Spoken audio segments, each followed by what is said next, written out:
right, let's see. Let's talk a minute about this week. All right, so last week was Excel, talking about Excel and working through it. And then this week we're going to look at chapter 7. You do have your fall break at the end of this week. So Thursday, Friday, no students, no class. So we won't have class Thursday. So that's going to become a lab day for you to be able to complete anything in Unit 2 that you've been working on. Okay? We just won't have official class because of that. Yes. I don't know that. I don't know that the campus will be open, but I don't know that coming in and using anything will be an option. It may. I mean, library probably. Yeah. Just check down there and ask. But because it's a holiday for a student, and this is student break, this is your fall break, the 9th and the 10th. And then we have one more chapter, Microsoft PowerPoint will be next week. And we will have class both days. We'll have a lab day on next Thursday, okay, in class together. And then the next week is your Unit 2 exam. So you got 2 weeks. You're going to have your Unit 2 exam, and it'll be on the last 4 chapters, okay, that we've done. So 7 Excel, 5 Excel, and 7 in PowerPoint. Those 4 will be on your next exam. So fewer chapters than you had the first exam. So that means more questions per chapter will be asked. So you're getting more for your study time, okay? All right, so let's look at chapter 7 today. I'll go ahead and get into the book. I think I put a link there or not.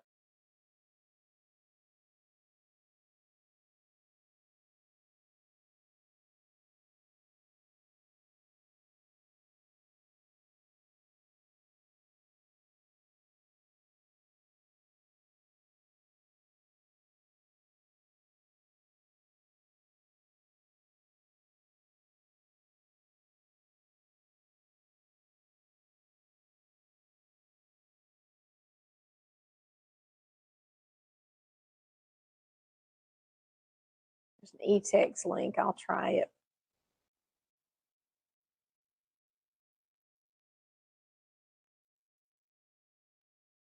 I think that's going to work because it's going to mess up our linking.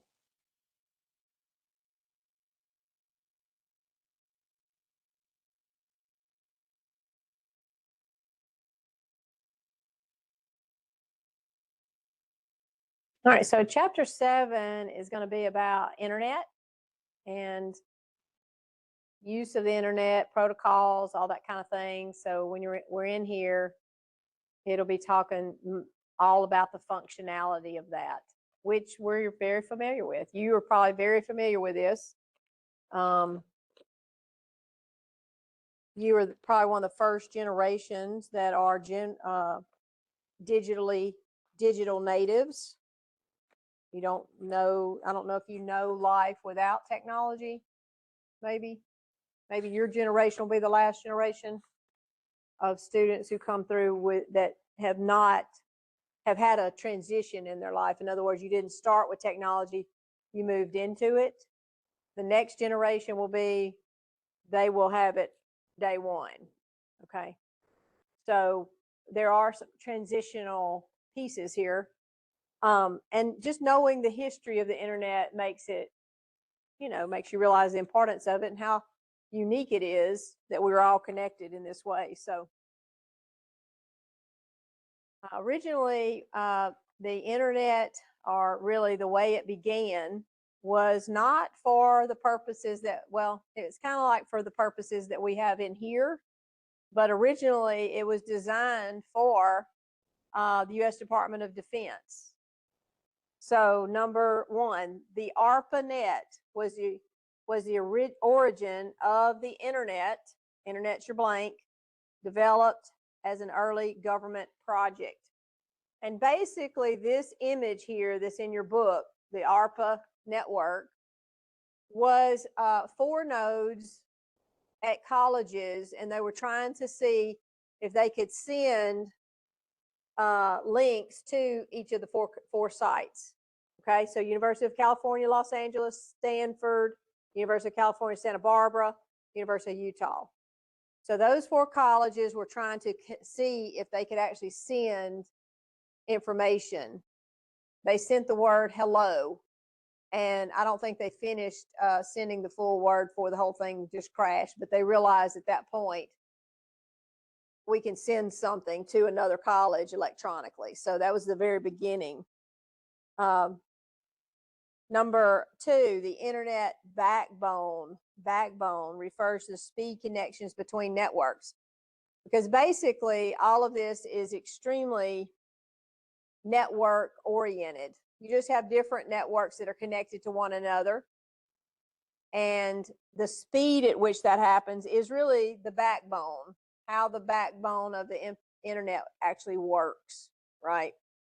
So that's the piece that we look at when we're talking about how does it actually function, right? Well, it's just networks connected to networks. And in your book, this is going to be your assignment. This is giving you the example of the assignment.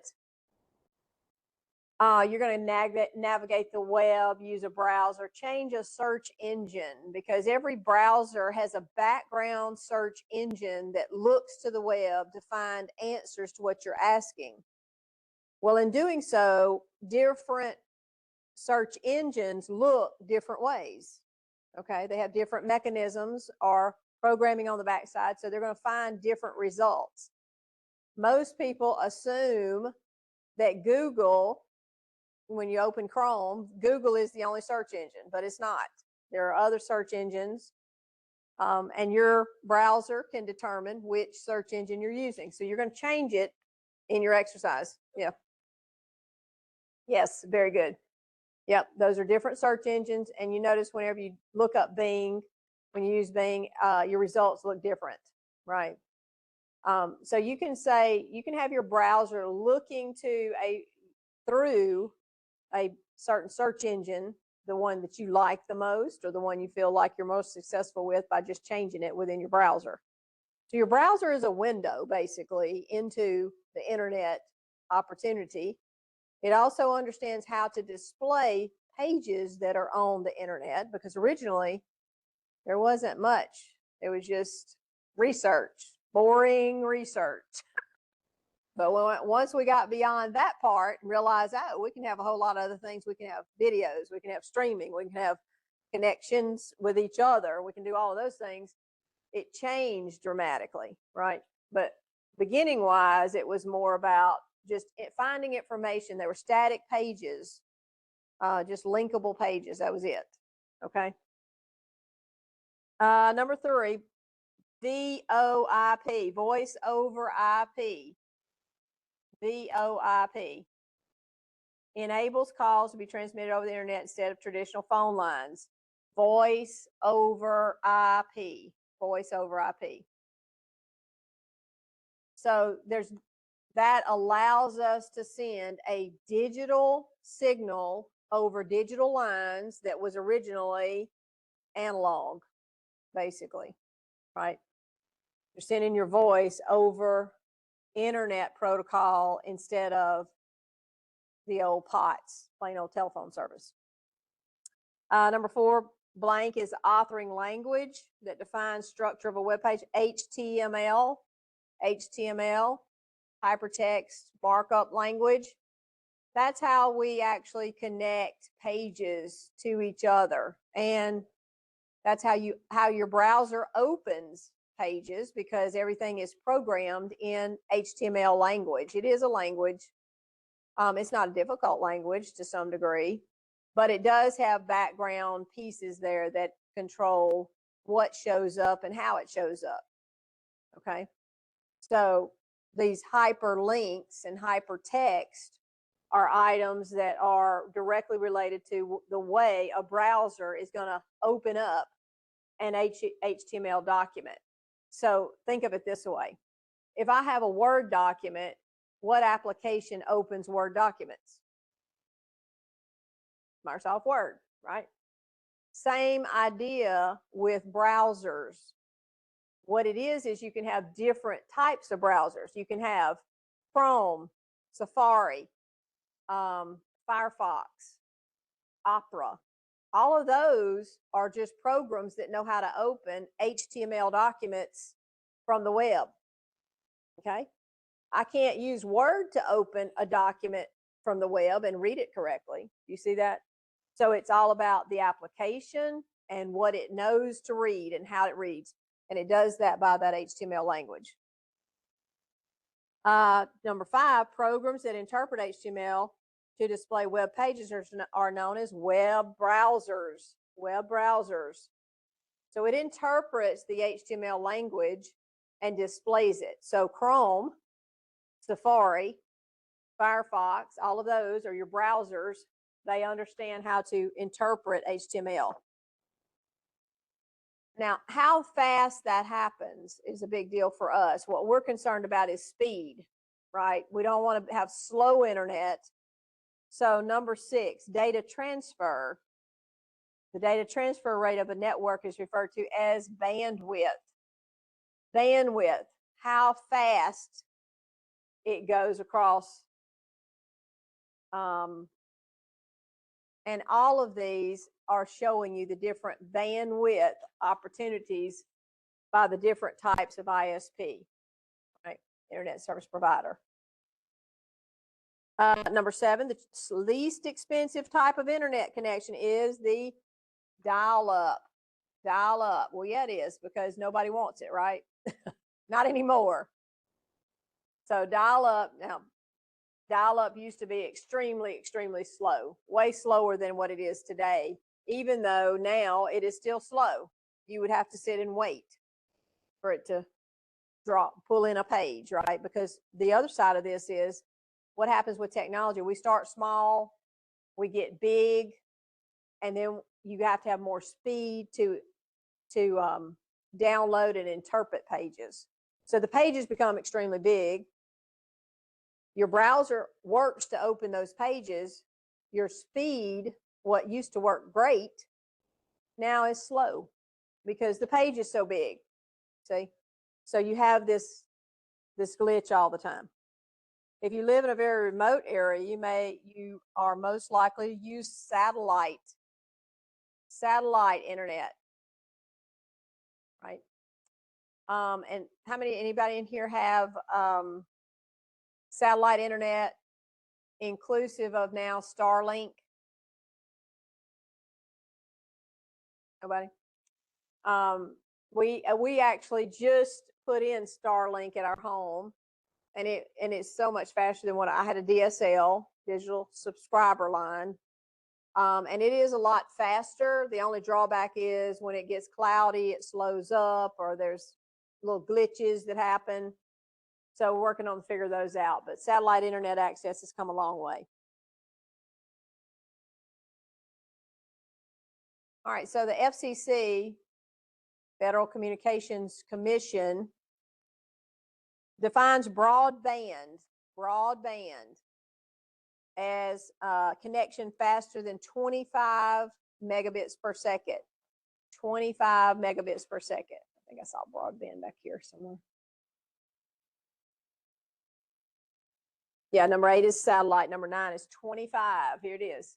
Broadband is considered anything over 25 megabits per second.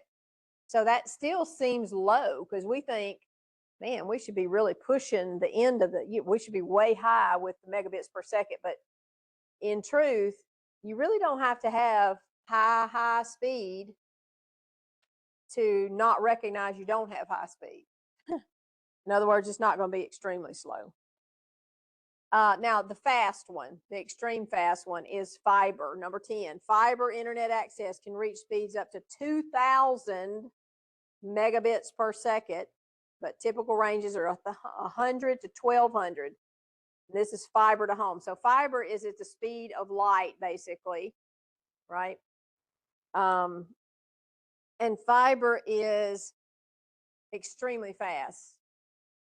years ago when I was at a school system, we wired the campus for internet. And what we did was put fiber between the main office and all the outlying buildings. So we could go to the outlying buildings, which was probably from here to maybe the railroad. Some of the furthest building was probably from here to the railroad. I could go out to that building and hold a flashlight to the fiber cable, and in the office, they could see the lights coming through on that fiber cable because your link is the speed of light. It is that fast. I mean, it's just extreme fast. So we heavily connected the buildings. So you had high speed between them. And then we had a broadband connection for the whole campus. Number 11, DSL, digital subscriber line, DSL,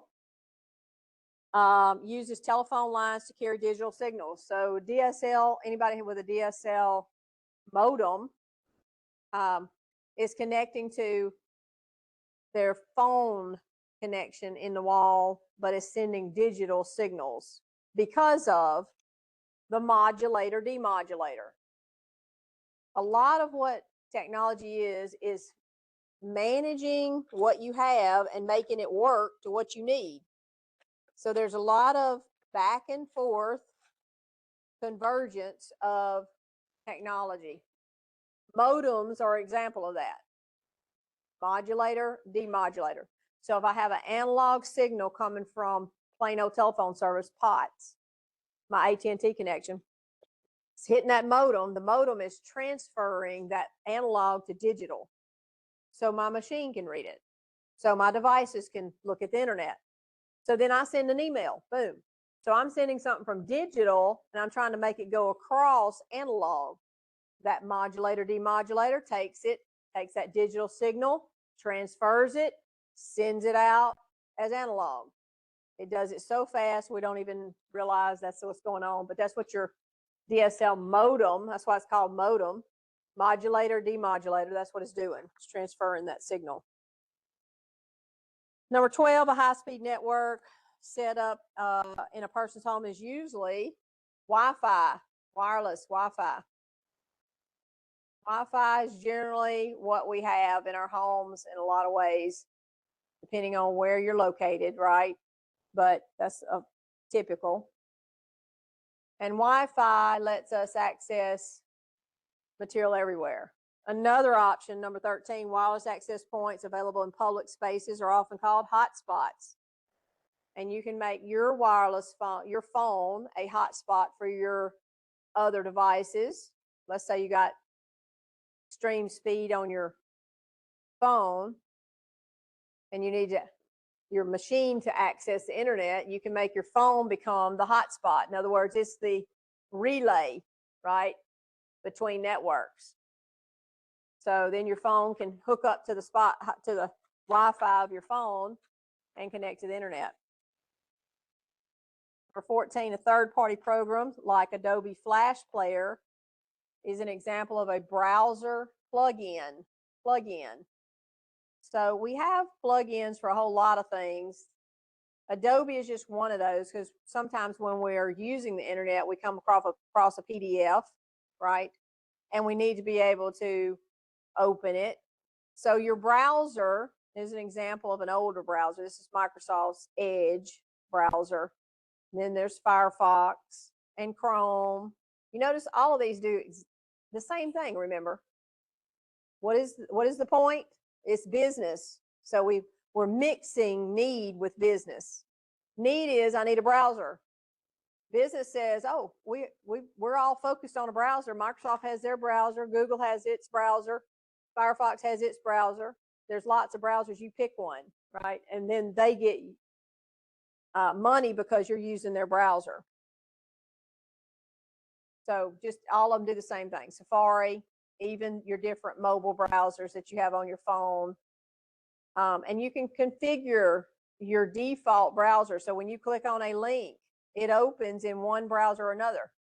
In this case, they're showing you how to do that with Edge. Now, Edge is, you got to think about these companies.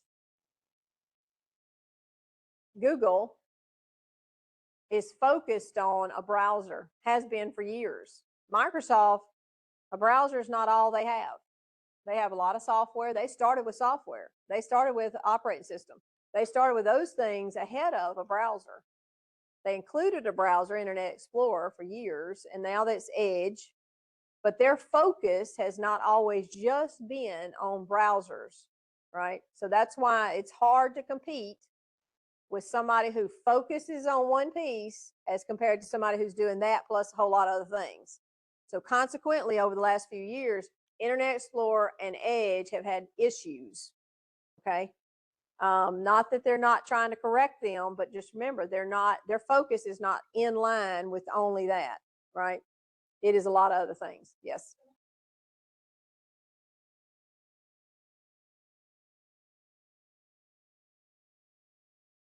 Oh yeah.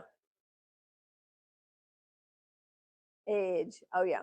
Oh yeah. They want to have the business, right? Because they know, truthfully, Google is outrunning them, outpacing them on this one piece here.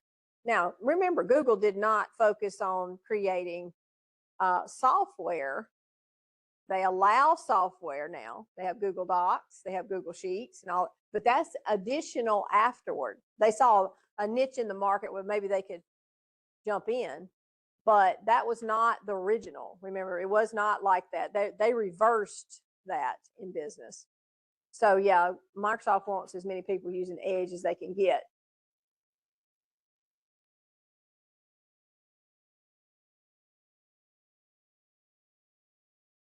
Yeah.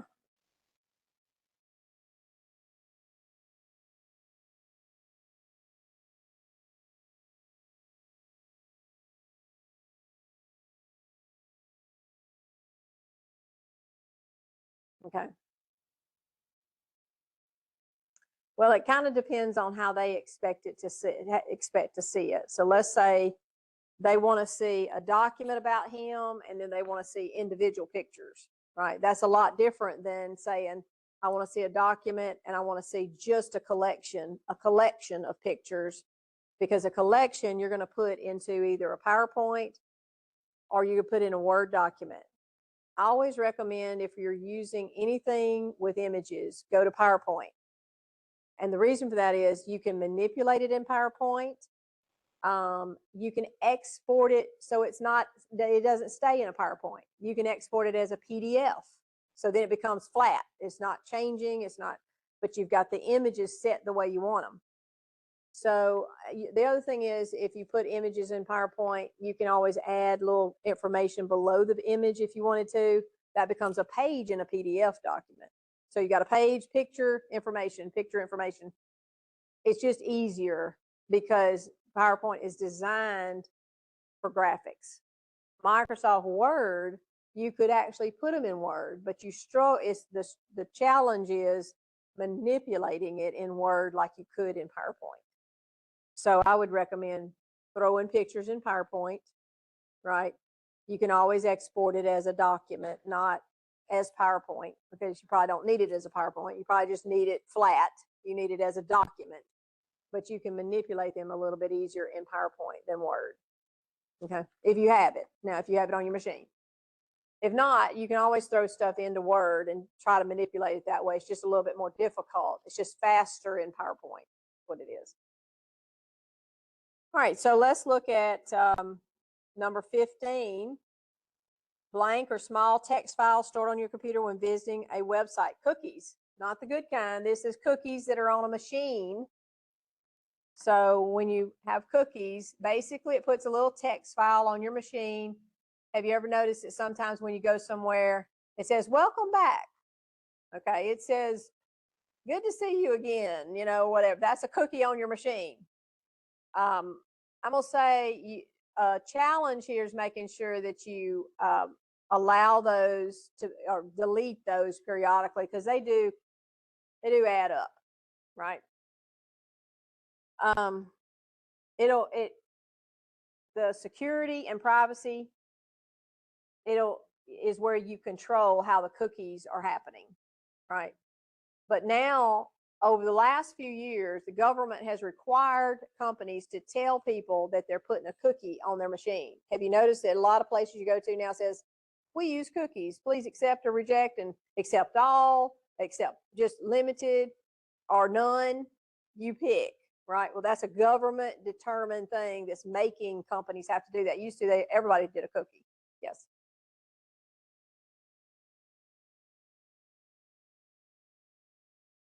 Yeah.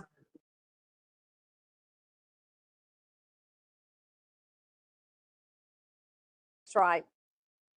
Yeah.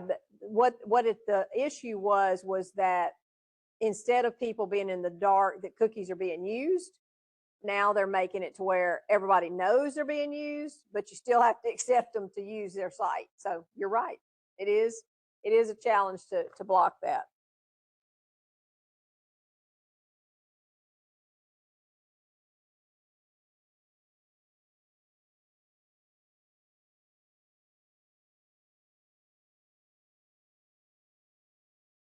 Now, they're not collecting on you.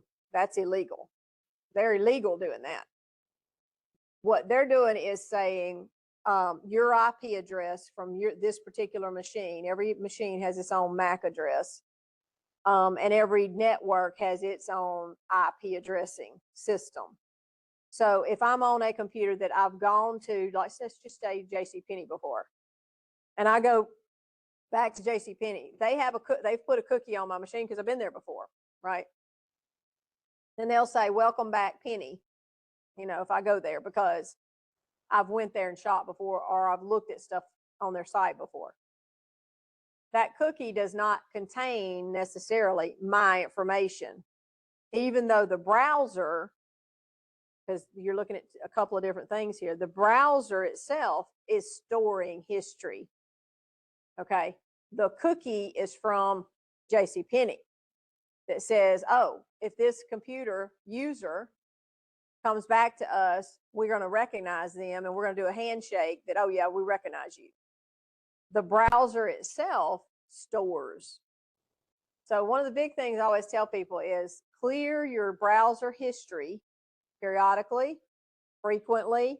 The other one is the temporary files that are stored on your computer are under a hidden folder on your computer. This is not on your study guide. I'm just giving this extra. Percent, temp, percent. The percents on anything with a computer system indicate hidden. This is a hidden folder to where everything's stored. So what happens when you get a virus on your machine? A lot of times that virus was stored in your temp folder. So let me go there to show you what temp, percent, temp, percent. Now, if you've never cleared this on your machine, I've cleared them sometimes and they'd be like 5,000 entries because somebody's never cleared it, right? Huh?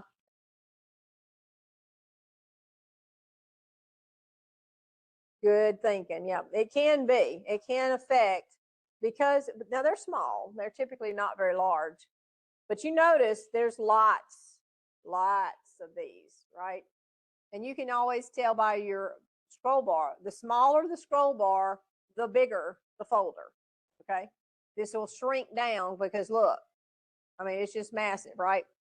Not as big as what I've seen before, but anyway. So what you do is you go percent, temp, percent, enter.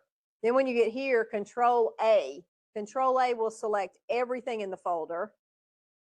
Hit delete on your keyboard, and then it's going to work to get rid of what's in there. Now, some things you may be working in. Now, see, I got 3,000. Do you see that? Because I haven't done it on this machine all semester, and in fact, probably not even last semester. It deletes, no, it doesn't delete your files. This deletes temporary files that are stored on your machine. Some cookies that might be down in here too. Now, some of these will be open, so you just skip those. You're going to get it down to very few anyway. It's recycling 3,000 items. So this is a good example of why you clear this temp folder. and you can't go to your folder here and find the temp folder. Remember, percent says this is a hidden folder. Okay, so percent's in front of anything in computer systems means it is hidden. Yeah. Mm-hmm. Go, no, yeah, you hit search, percent, temp, percent. Uh-oh, spell it right, helps. And that's your temporary folder for your computer system. Press enter and it'll open that folder. Now notice I did not get rid of anything, but look at my scroll bar now. My scroll bar is huge. So that tells me I have very few in here. I have some that are being current. You see, these are current. These are this today. Okay. Well, I can't get rid of those necessarily yet. So that's one way to manage. Now, where does it put them? Boom. It puts them in your recycle bin. So you got to delete your recycle. You got to empty the trash, basically. So I'm going to right click and empty the recycle bin and say, yes, I want to get rid of everything that's in there. And so that way, now I'm getting rid of that 3,167 items. So see, this ends up being something that frees space, but it also gets rid of things. If you have a time bomb in software in your temp folder, it's waiting on a time on your computer to run. That's one way that they do it. It just sits there waiting. And when your computer turns 10/10, let's say 10/10, 20/25, boom, that virus initiates and runs on your computer, and now you got a virus on your machine. You see, so the temp folder, something most people don't know exists, is a great place to hide it.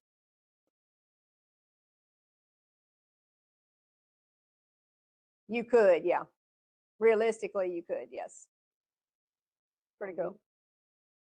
Oh no, no, no, yes, you do. Yes, yes, yes, yes, yes. You want to have antivirus. It doesn't matter if you clear your temp folder or not, because that's not the only way that viruses are spread to your computer, by storage. We're just saying this is an opportunity. If I can get on your machine in some kind of way and sit and wait, even it's like playing hide and go seek. I'm sitting and waiting until they find me, or I'm sitting and waiting until it's time to go in and nobody finds me, so I win, right? That's the concept of a time bomb type of virus, right? But not all viruses are that way, right? Some of them are just brute force. Some of them just run over you. They run through programs. Boom, you go to a website and it just hits your machine and you've got a virus and you didn't even know anything happened, right? So yes, you want to have antivirus and a malware on your machine because the internet is full of stuff, just saying. Search engines, of course, are the way the background of any browser is working with a search engine and their add-ins. We just talked about that a minute. But most of your browsers look the same. They function the same. It's not, one doesn't function better than another. They just do the same thing. They show pages or they open stuff. That's about it. And it's going to go through Google Drive to show you that, right? But when we get to navigating the web, number 16, in the URL www.irs.gov, the part labeled HTTP is called the protocol. So protocols are rules. So if it's a rule, it's a protocol. So I want you to know that when you get to the exam, because it may say something about what is the rule of pages on the internet. Okay, that's a protocol. Okay, so I'll give you an example of a protocol. And any website is called the URL of that website, the Uniform Resource Locator. But protocols are rules that we go by to offer pages and open pages, and it's a consistent rule. There has to be a rule that determines how pages should open, because you have different browsers opening them, right? So the protocol or rule is a piece that is required for every page that's created. All right, so my son, when he was 3 years old, had a brain tumor at St. Jude, and they had to determine which protocol rule he was going to go through. Was he going to do chemo and radiation, just radiation, or just chemo? Right. So they take all children. There's certain factors that they determine would be best for each child, and they decide which one of those avenues they're going to take. Each one of those has its own protocol or rule or defined direction. That's the kind of the idea. Another example is when we're on the interstate, there are some rules, protocols we have to abide by. Speed limit, making sure that you stay on the right-hand side of the road and not in the passing lane unless you're passing, right? There's rules all over the place. So that's just one of these for URLs in particular. So the HTTP is the protocol. Number 17, in the URL www.irs.gov, the part IRS is the domain name. Domain name. So your domain name is where everything is located. All right. And then we get to, let me skip down. Number 21. Number 21, the domain extension such as .com is an example of a top level domain. I skipped, so go down to 21. Top, because it's right here is the reason I'm doing that. It's right here in this where I'm talking about. So top level domains, .com. What is our top level domain for our college? Yeah, .edu. So there's a lot of them. And then if you get to countries, CA, Canada, UK, United Kingdom, there's lots of top level domains, right? Other than just .com. .com, what does .com mean?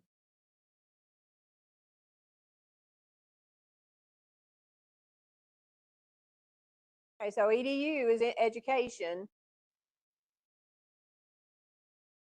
Close, commercial. It's a commercial thing, because so anything on .com is going to be where they could sell something.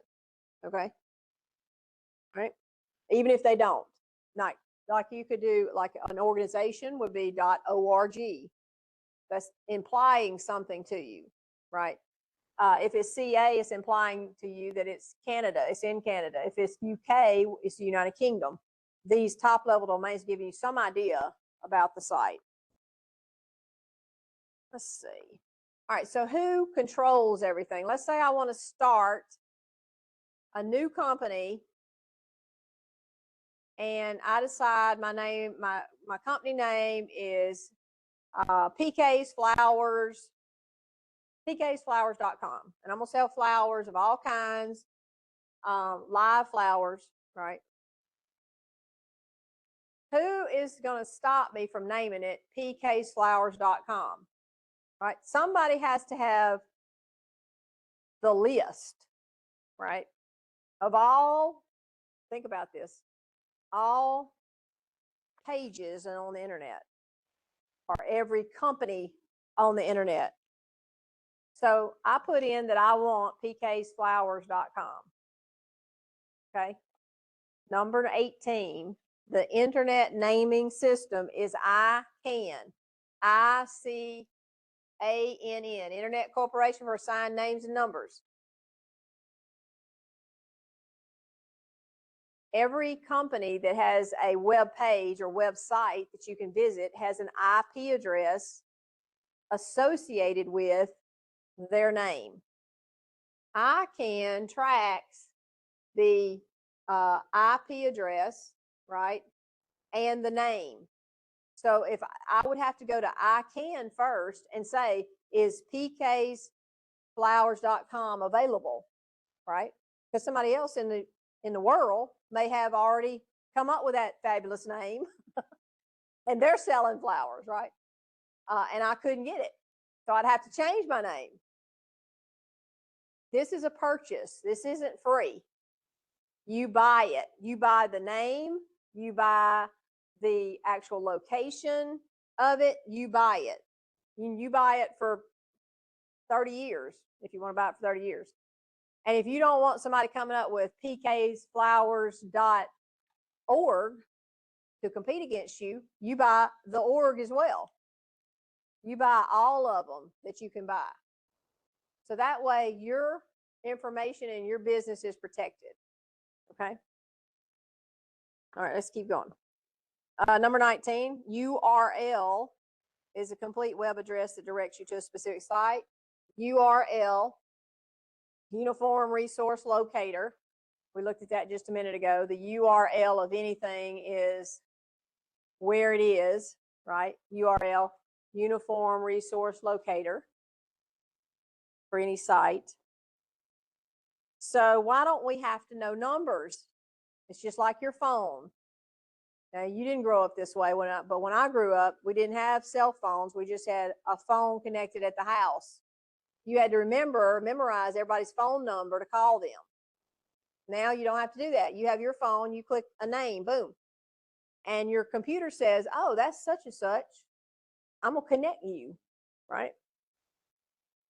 Well, that's kind of the way the DNS number 20 works. Number 20, the system that translates user-friendly names like google.com to its numeric address is called DNS. DNS. Find it in here. Here we go. Domain name system.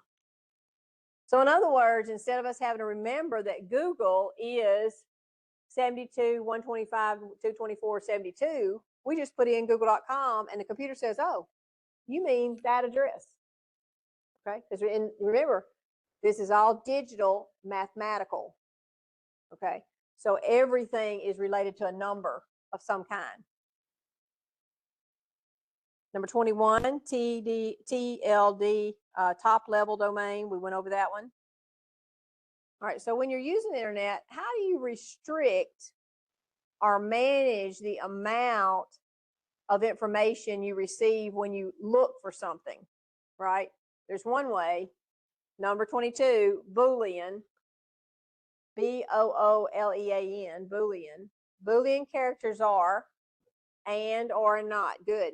And they're capital. Notice that they're all caps when they're written out.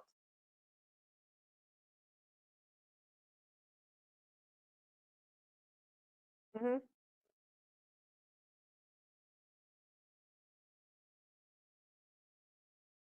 Yeah.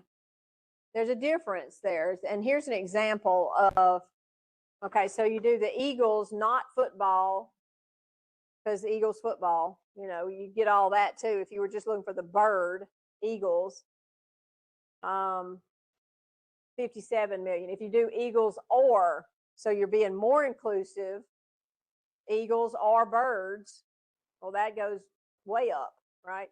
Eagles and birds is a lot lower. And then just Eagles itself. So you can restrict to some degree the amount of results you're getting by using some Boolean characters. Number 23. In this book, they're going to look at Google Sites, and this is a big one. Sites. 23. Google search is typing the command site, S-I-T-E, site, right, to find scholarly articles and sort resources. So let me give you an example of this. Let's say we wanted to learn something about a solar flare. Solar flare. NASA would probably have the largest location and documentation, websites, pages of information about solar flares. Okay, so I can do a Google search and put site .nasa.gov and then put my word solar flare, and it'll only give me results from that one location. Okay, it's not going to give me everything else on the internet, because I know it'd be like if you need to know something about the heart, the American Heart Association, their website might be the best place to find all the research about a heart, right? you can look for just their information instead of you just putting it in Google and you're going to get everything. You just put it in the site itself. Another one that is available to you as a student, oh, well, anybody, but for you as a student, I thought was a really good one. And I've used it, and that is Scholar. If you use Scholar, number 24 for academic research, and go to Scholar, you can actually find papers on a specific topic that you're looking for. So if I put in Scholar, Google Scholar,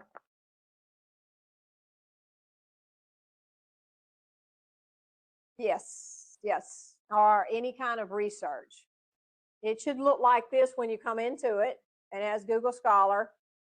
And then you can look up articles about a topic that you're looking for.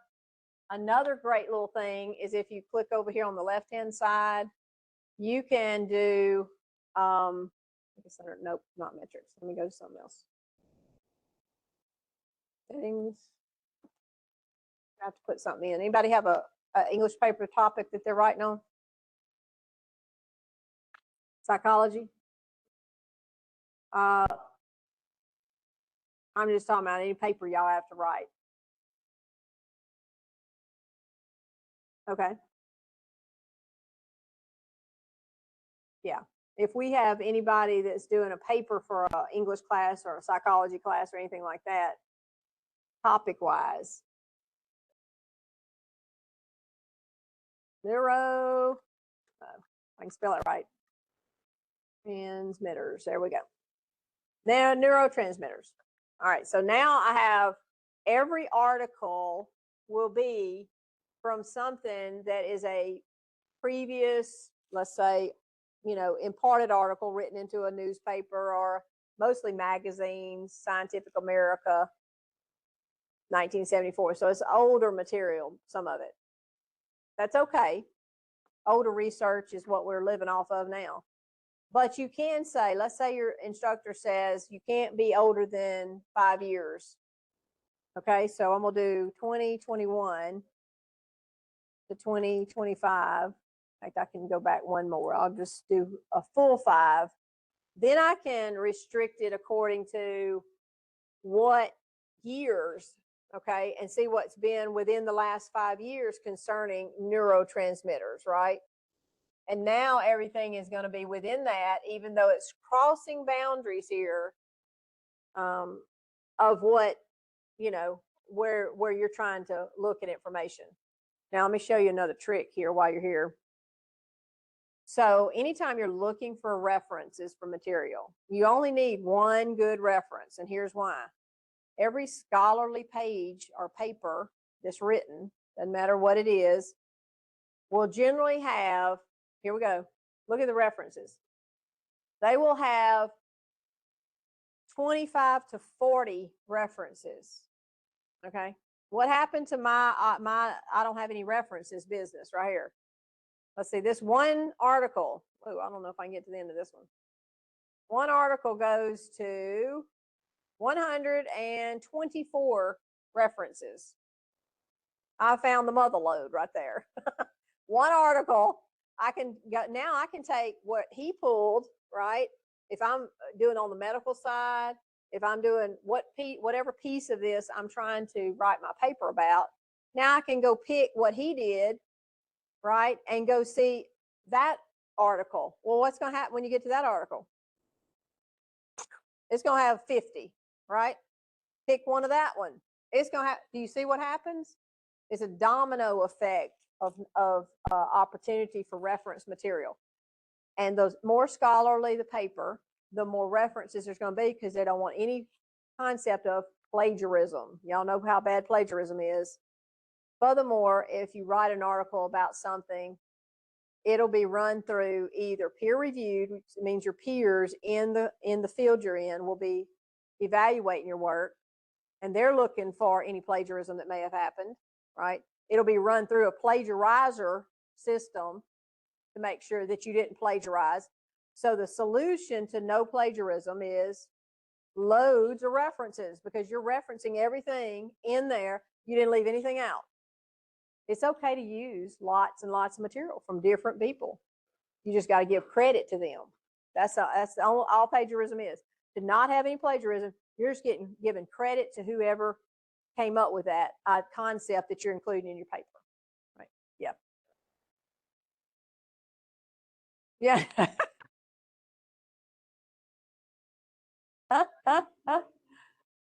Oh yeah, Scholar is wonderful. It has lots of good resources for you. Real good resource. Last one, 25. Web applications can run in any browser, regardless of the operating system, because they are platform neutral. Neutral. So web apps are designed to work in any browser, right? With any operating system. So a Mac operating system with a Safari browser can open the same page that I can open in Windows PC using Google Chrome, right? Completely different platforms, but the web app is neutral. It doesn't care which browser you're opening it with. All right, so let's look at, you have one assignment for this chapter.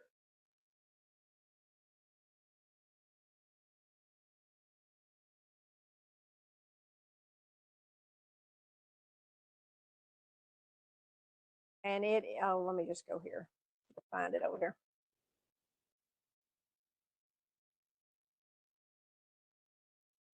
And it's just an exercise inside of a platform.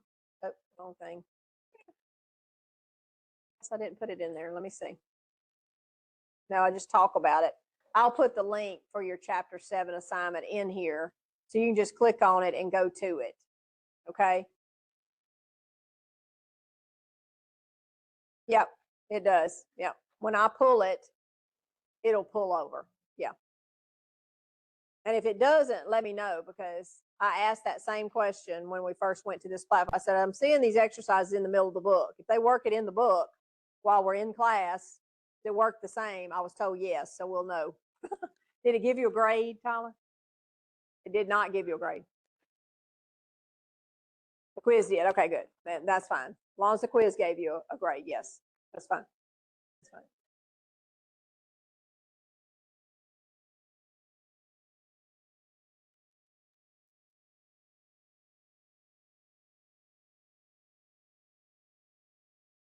Yeah, you should be able to see it under your grades in my IT lab. If you look there, you should be able to see them there. All right, I'm going to let you work on chapter 7 if you choose to do, or your assignment for chapter 7, which is 1. Let me, if I can find it. Here it is. It's just one simulation. I'll show you a preview of it. Tyler's right, it was in the book. That's the one I was showing you a few minutes ago when we got to it. It's worth 25 points. And basically, you're going to do these same things that was listed in the book. Navigate the web, configure your browser, change the search engine, evaluate the credibility of information, because that's a big one. It's like this. What if I decided today that I was going to go write a paper on problems with your heart because of whatever, right? Am I an expert in that? No, I'm not. There's lots of that. You have to be very discerning. Does the person who's presenting, do they know something about this topic? Is it consistent with every other website that I've gone to that is legitimate that says about this topic? Because there's loads of thousands of web pages, brand new web pages every day. Every day, new pages are being posted to the internet. And look, these influencers want you to think that they know more than your mind. They do not. So just saying, influencers will try to persuade you because it's money to them. Just remember, there's a money game on the backside of influencers. A lot of time. They want you to think their life's all together. And if you don't have this product that they have, then you're just, you're less than them. That's a bunch of bunk. You just let it go. Say, no, they're making money. That's the reason they want you to buy the product. Oh, look at my catalog of goods on Amazon. They're getting percentages of money off of that every time somebody buys. Okay, they don't tell you that piece. They don't say that, oh, I'm sponsored on internet or on Amazon, and anytime you buy, I get money. They don't share that because they don't want you to realize that they're making money off of you, right? So just know that you have to be discerning about websites. Do they know what they're talking about?